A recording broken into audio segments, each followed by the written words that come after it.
अक्षय तृतीया व्रत कथा। जम्बूद्वीप में भरत क्षेत्र के अंदर राजगृही नाम की एक सुंदर नगरी थी। यहाँ मेघनाथ नाम के महाराजा राज्य करते थे। ये रूप लावण्य से अत्यंत सुंदर थे। ये रूपवान के साथ साथ बलवान और योद्धा भी थे। उनकी पटरानी का नाम पृथ्वी देवी था। ये अति रूपवान और उनको जैन धर्म पर दृढ़ श्रद्धान था। राजा मेघनाथ के राज्य में सारी प्रजा प्रसन्न थी। राजा बड़े विनोद के साथ राज्य कर रहे थे। एक दिन पटरानी पृथ्वी देवी अपनी अन्य सहेलियों के साथ अपने महल की 7वीं मंजिल से दिशा अवलोकन कर रही थीं। आनंद से बैठी बैठी विनोद की बातें कर रही थीं। तब उसने देखा कि बहुत से विद्यार्थी विद्या पढ़कर अपने घर आ रहे थे, जो खेलने कूदने में इतने मग्न थे कि उनका सारा बदन धूल से सना हुआ था। 8 अंग खेलने में क्रियारत थे। रानी ने उन बालकों की सारी क्रियाएं देखी तो उसका चित्त विचार मग्न हो गया। रानी के कोई पुत्र नहीं था। बालकों का अभिनय देखकर उसे अपने पुत्र ना होने का दुख प्राप्त हुआ। दिल में विचार किया कि जिस स्त्री के कोख से पुत्र जन्म नहीं होता, उसका जीना इस संसार में व्यर्थ है। इन्हीं विचारधाराओं के साथ वे नीचे आई तथा चिंता करती हुई शयन कक्ष में जाकर सो गई। कुछ समय बाद राजा उधर आया तो उसने रानी को इस तरह हैरानी से देखकर कहा, हे प्रिय, आज इतनी चिंतित क्यों हो? रानी चुप रही।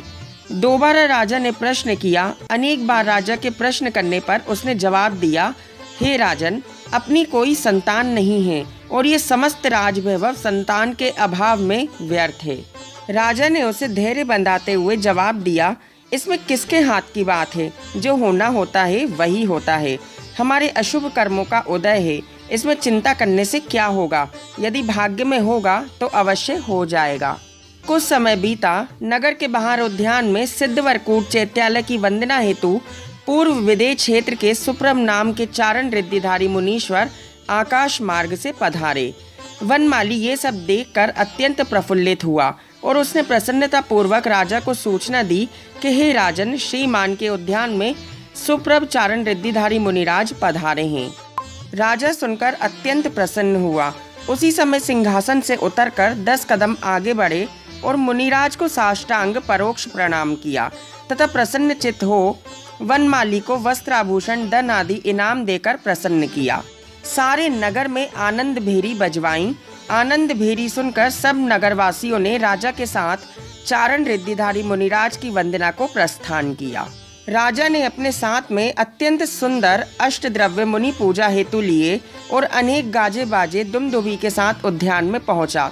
वहां पहुंचकर चैत्यालय की वंदना की। सर्वप्रथम चैत्यालय को 3 प्रदक्षिणा दी तथा भगवान की स्तुति, भक्ति और गुण स्तवन करता हुआ साष्टांग नमस्कार किया। फिर भगवान को मणिमय सिंहासन पर विराजमान कर बड़े उत्साह के साथ पंचामृत अभिषेक भी किया और अष्टद्रव्यों से पूजा की। भगवत आराधना के बाद राजा मुनिराज के पास पहुंचा। वे नमस्कार कर चरण समीप बैठ गया और मुनिराज से प्रार्थना की, हे मुनिवर, कृपा कर धर्म श्रवण कराइए। उधर रानी पृथ्वी देवी ने दोनों हाथों को जोड़कर निवेदन किया, हे मुनिवर, इस भव में मुझे सब सुख प्राप्त हैं, परंतु संतान के अभाव में मेरा जन्म निरर्थक है। कुछ समय रुककर मुनिराज ने जवाब दिया, हे देवी, तुम्हारे अंतराय कर्म का उदय है, इसलिए तुम्हारी कोई संतान नहीं है। रानी ने निवेदन किया, हे मुनिवर, ऐसा कौन सा पूर्व भव का उदय है? कृपा कर बताइए, अर्थात मेरे अंतराय कर्म होने का पूर्व भव सुनाइए। भरत क्षेत्र में काश्मीर नाम एक विशाल देश है, जिसमें रत्न संचयपुर नामक एक सुंदर नगर है। वहाँ एक वैश्य कुल में उत्पन्न श्रीवत्स नाम का सेठ रहता था, जिसकी सेठानी का नाम श्रीमती था। वे अत्यंत सुंदर एवं गुणवान थी। दोनों सुखपूर्वक अपना जीवन व्यतीत करते थे। तब इसी नगर में चैत्यालय वंदना हेतु मुनि गुप्त नाम के दिव्य ज्ञानधारी अन्य 500 मुनियों के साथ पधारे। मुनिगण के दर्शन पाकर सेठ अत्यंत प्रसन्न हुआ और अपना जन्म सफल समझा। उसने मुनि महाराज को नमोस्तु कर मुनि संघ को अपने उद्यान में ले गया। घर जाकर अपनी स्त्री श्रीमती से कहा कि तुम आहार की व्यवस्था करो। आज हमारा पुण्योदय है, जिससे विशाल मुनि संघ का आगमन हुआ है। लेकिन सेठानी ने बात को अनसुनी कर दी और कोई व्यवस्था नहीं की। सेठ स्वयं आया और शुद्धता पूर्वक बहुत से पकवान तैयार कर 7 गुणों से नवदा भक्ति पूर्वक आहार दान दिया। सबके निरंतराय आहार से वे बहुत संतुष्ट हुआ।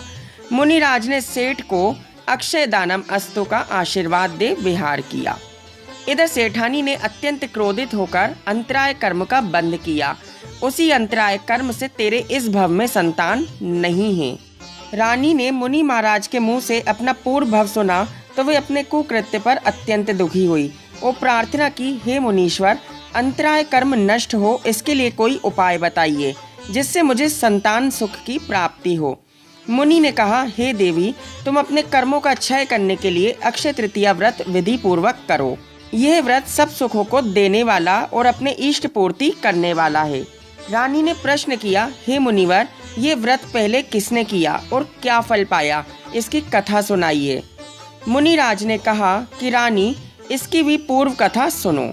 विशाल जम्बूद्वीप में भरत क्षेत्र के अंदर मगध देश नाम का एक देश है। उसी देश में एक नदी के किनारे सहस्त्रकूट नाम का चैत्यालय स्थित है। उस चैत्यालय की वंदना हेतु एक धनिक नाम का वैश्य अपनी सुंदरी नाम की स्त्री सहित गया था। वह कुंडल पंडित नाम का एक विद्याधर अपनी स्त्री मनोरमा देवी के साथ अक्षय तृतीया व्रत का विधान कर रहे थे। उस समय धनिक सेठ और सुंदरी नाम की स्त्री ने विद्याधर युगल से पूछा कि आप क्या कर रहे हो, अर्थात ये किस व्रत का विधान है। विद्याधर ने जवाब दिया कि हम अक्षय तृतीया व्रत का विधान कर रहे हैं। और उस विद्याधर ने भगवान आदिनाथ के आहार दान की संपूर्ण कथा उस सेठ दंपत्ति को सुना दी। ये सब कथा सुनकर सुप्रम नाम के चारण रिद्धिधारी मुनिराज के मुख से पृथ्वी देवी ने एकाग्र चित्त से श्रवण किया। वे बहुत प्रसन्न हुई।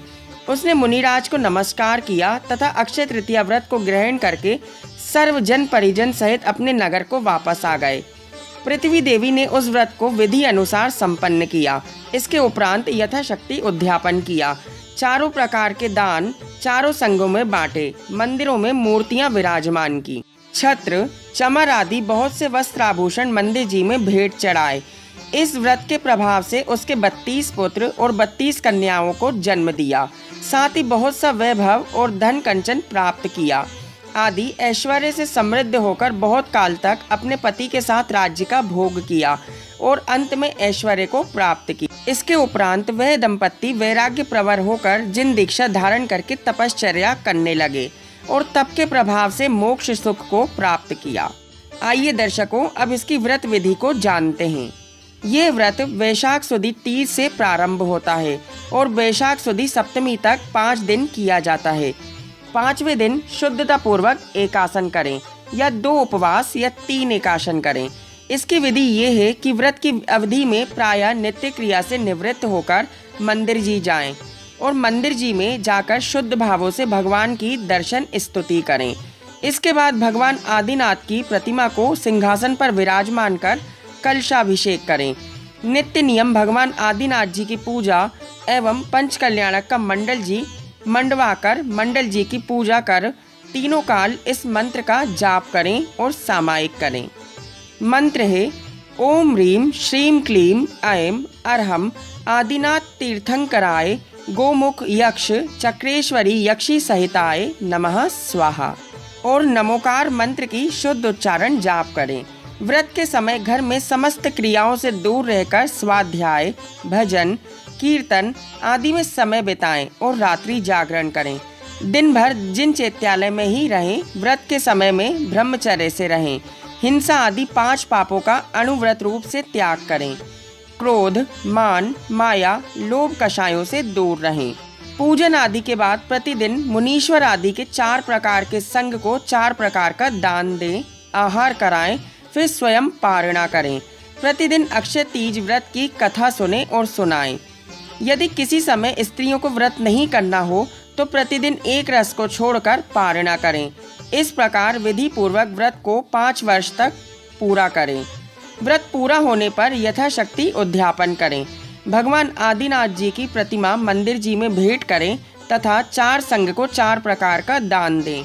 इस प्रकार शुद्धता पूर्वक विधिवत व्रत करने से सब सुखों की प्राप्ति होती है तथा साथ ही क्रम से अक्षय सुख अर्थात मोक्ष की भी प्राप्ति होती है। दर्शकों, आपको ये कथा कैसी लगी आप हमें कमेंट करके ज़रूर बताएं। और अगर आपको यह वीडियो अच्छी लगी तो इस वीडियो को लाइक एंड शेयर करना ना भूलें। और अगर आप हमारे चैनल पर नए हैं तो जिनवानी ज्ञान चैनल को ज़रूर सब्सक्राइब करें। जय जिनेंद्र।